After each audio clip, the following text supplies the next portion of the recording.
అందరికీ ఇయ్యాల ముచ్చట ఏంటంటే మెంతం కూర పప్పు చాలా టేస్టీగా కమ్మగా ఉంది.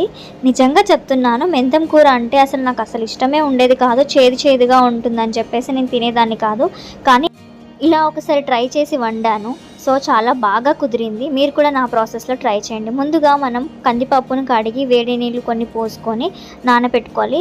సో ఒక కుక్కర్ పెట్టేసుకొని వేడైన తర్వాత ఆయిల్ వేసుకొని పచ్చిమిరపకాయలు వేయించుకొని అందులోనే ఉల్లిపాయలు వేసుకొని కొంచెంగా ఫ్రై చేసుకోవాలి.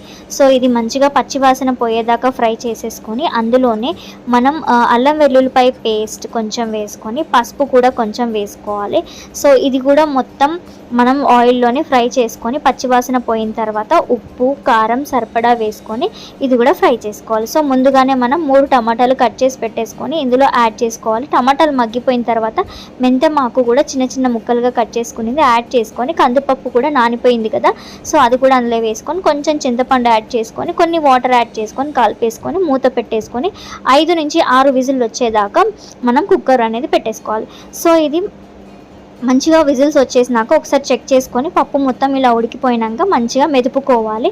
సో ఈ పప్పు మెదుపుకొని పక్కన పెట్టుకొని వేరే ఒక గిన్నె పెట్టుకొని నూనె పోసుకొని అది వేడైనాక జీలకర్ర ఆవాలు ఇందులో మినపప్పు శనగపప్పు ఎల్లుల్లిపాయలు ఇందులోనే మళ్ళీ ఎండుమిరపకాయలు జీలకర్ర మెంతుల పొడి వేసుకొని కరివేపాకు ఇంకా అవన్నీ వేసేసుకొని కొత్తిమీర లాస్ట్గా వేసుకొని మంచిగా ఫ్రై అవ్వనివ్వాలి. ఈ పోపు అంతా సిమ్లో మాత్రమే చేసుకోవాలి.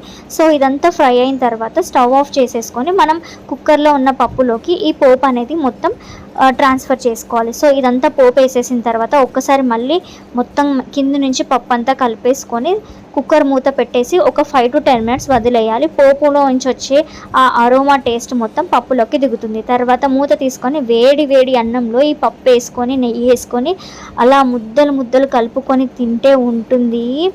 అబ్బబ్బబ్బబ్బబ్బా, ఆహా, అమృతంలా ఉంటుంది మెంతం కూర పప్పు. నిజంగా చెప్తున్నాను, చాలా కమ్మగా ఉంటుంది.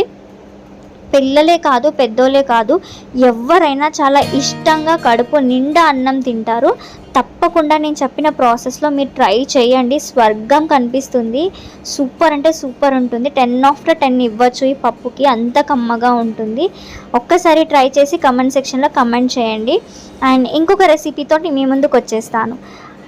ఇంకా మోర్ వీడియోస్ కోసం నాకు కమెంట్ చేయండి. అంతవరకు బాయ్. సబ్స్క్రైబ్ చేయండి, షేర్ చేయండి, లైక్ చేయండి.